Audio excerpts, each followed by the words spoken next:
All right, huddle up, huddle up. Let's go, troops, huddle up. All right, on me, on me, What's on up, me. Coach? All right, check this out, man. This is what we got.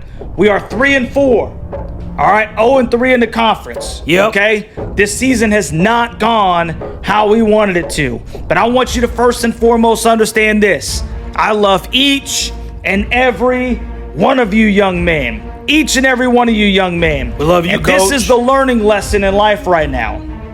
Sometimes things do not go as you plan them to go. But we have a decision to make right now, man. Right. This is the decision, Tar Heels. You have 5 games left. And there are many of you here who that is all you have left. And you will never play this game again. Man, that's what true. are you going to do about that? Are you going to sulk? No, sir. Are you going to feel sorry for yourself? No, sir. Because of what's transpired earlier this year?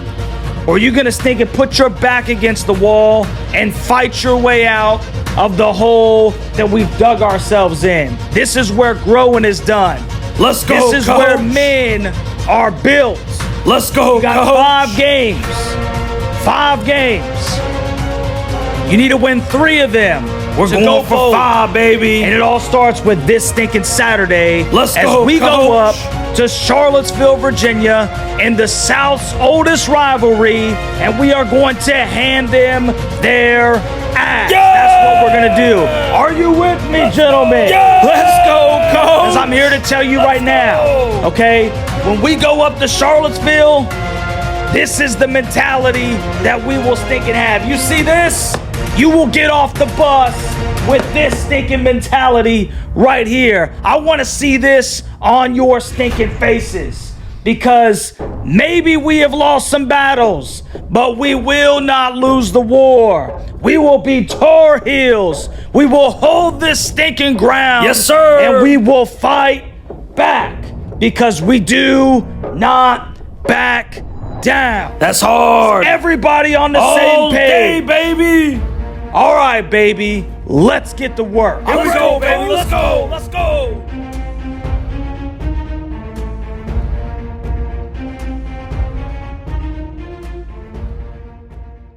You don't want none!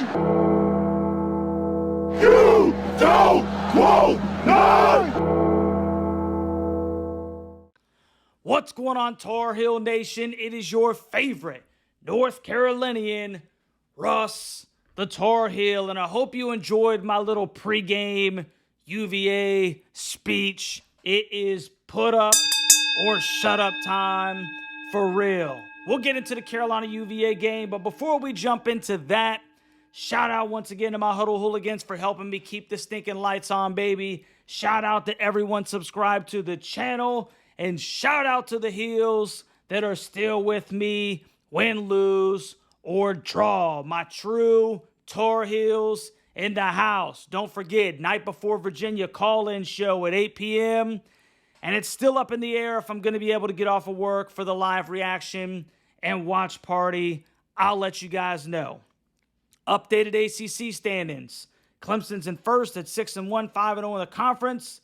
You see UVA is 2-2 in the conference. And Carolina's sitting at 0-3, second to last behind only Cal. So, got all the admin stuff out the way. Looked at the ACC standings. Let's get into this thing.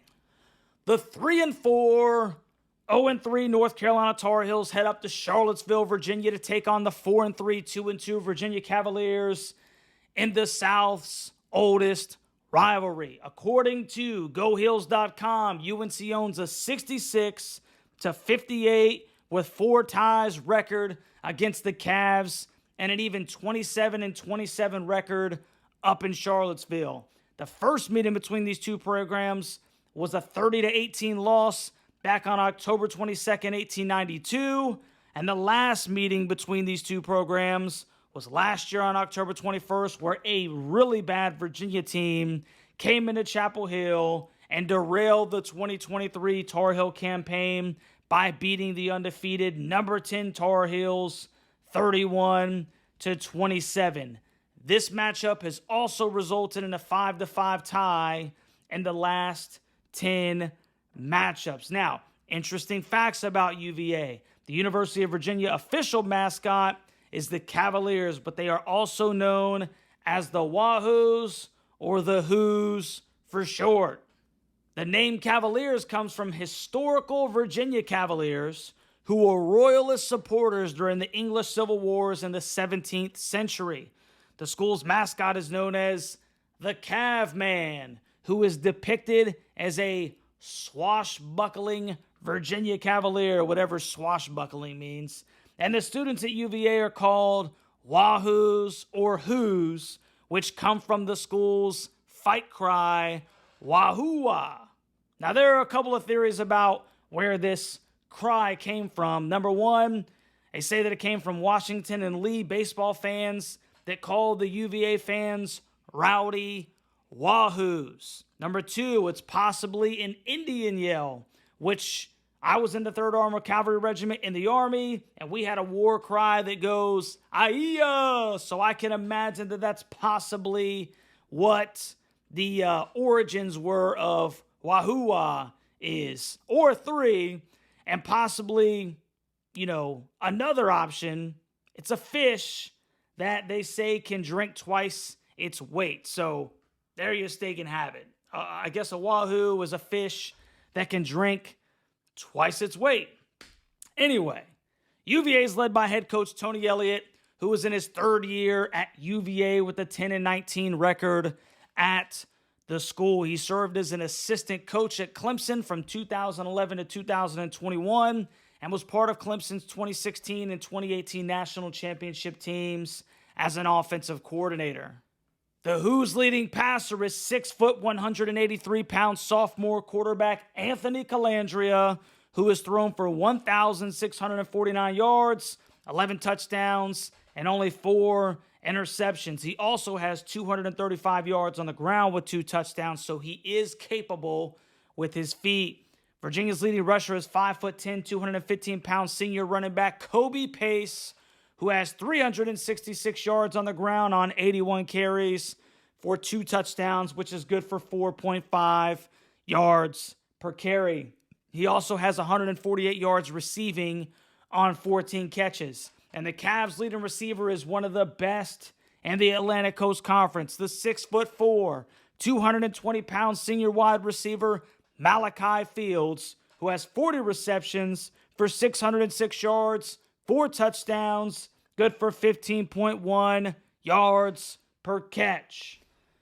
My Tar Heels are led by Hall of Fame head coach Mack Brown, who has a 110, 77-1 record in his 16th year at the University of North Carolina. The Heels' leading passer is the 6'1", 230-pound senior quarterback Jacoby Criswell, who has 1,367 yards passing with 8 touchdowns and 3 interceptions. JC has also rushed for 127 yards and 2 rushing touchdowns on the ground.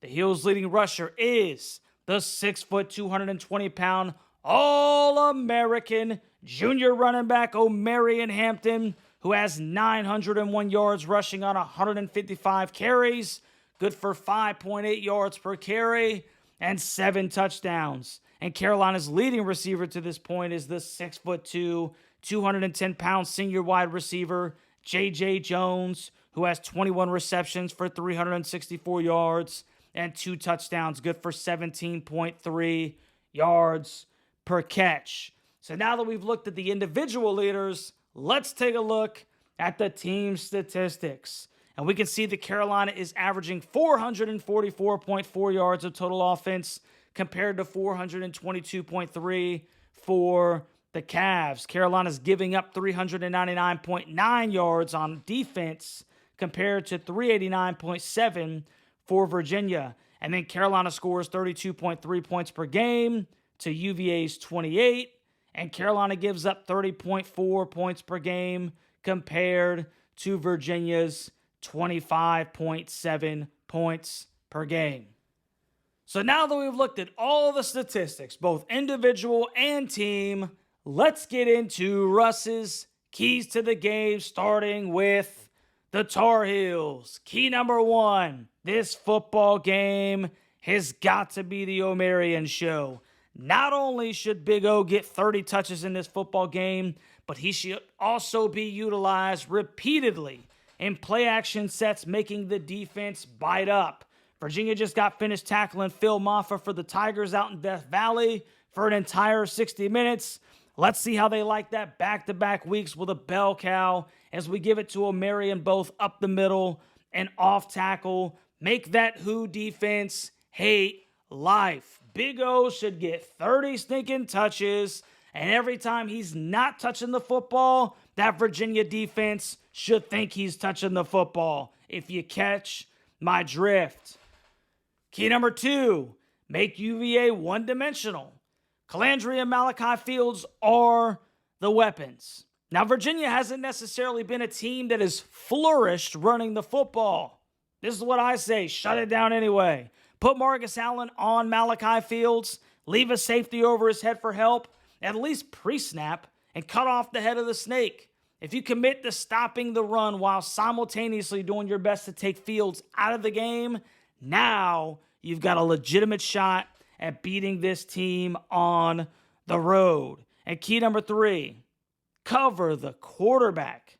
Haynes King decimated the middle of the Carolina defense 2 weeks ago as Carolina took on the Yellow Jackets. The linebackers have got to do a better job of reading and reacting and filling the holes. We were caught way too many times out of position, out of place, which led to the horrific ending to that football game. If Carolina plays solid defense on the back end, they cannot let that go for nothing by allowing Calandria to pick up yards with his feet. Open field tackling. I sure hope we've worked on it in the open week. And now, keys to the game for the Who's. Key number 1, just like I said, utilize Calandria's feet. Carolina has been awful at stopping running quarterbacks. Awful.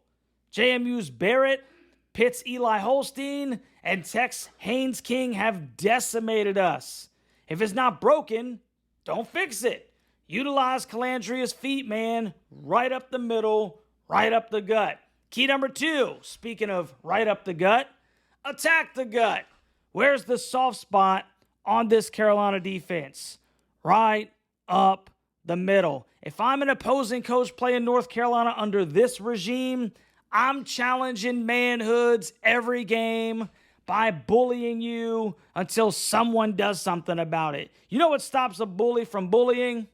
When someone stands up to the bully. Does Carolina have anyone that will stand up? I'm testing it. Right up the stinking gut. And key number 3, take your shots. Malachi Fields is one of the best receivers in the conference. If, and that's a big if, Carolina actually decides that they're going to stop the run, if they say they're going to commit to stopping the run, do not be afraid to go up top and see if your big 6'4", 220-pound, big-bodied wide receiver can come down with a couple. Carolina's DBs have had trouble locating the football as it's in the air on deeper shots this season. Don't be afraid to challenge them. And now that we've gone over the stats and the keys to the game for each team, it's prediction time, baby. And we'll start with Little Russ predicts the Heels. Little Russ. Get in here. Why don't you tell Tar Heel Nation what you think about the Carolina-Virginia game? What's your prediction, bro? I think I'm going to go with the Heels this time. 31-21 Carolina. 31-21 Carolina. There you have it. Little Russ predicts the Heels. And now let's see if the worst wizard in the history of mankind can at least get one of these stinking score predictions right. Let's see what Wiz has to say. Who's coming with the Wizard?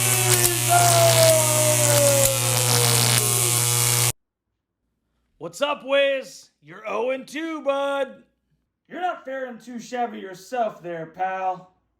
Yeah, but I'm not telling everybody that I can predict the future. You know what, bro? It doesn't even stinking matter, bro. Last chance for romance. What's going to be the Carolina-Virginia score, Wiz? Very interesting matchup, Russ. I mean, the Wahoos are coming off of being bludgeoned by the Tigers and the Cards over the past 2 weeks. And your Tar Heels are coming off of a bye week. But then sometimes I look at the back of that Ram and I wonder if they got any... Okay, bro. Score prediction, please. Let's keep it PG-13. 33-28 North Carolina in the first of a mad dash to the finish line. I hope you're right, Wiz. Well, is this it? You think I'll ever see you again? That's completely up to you.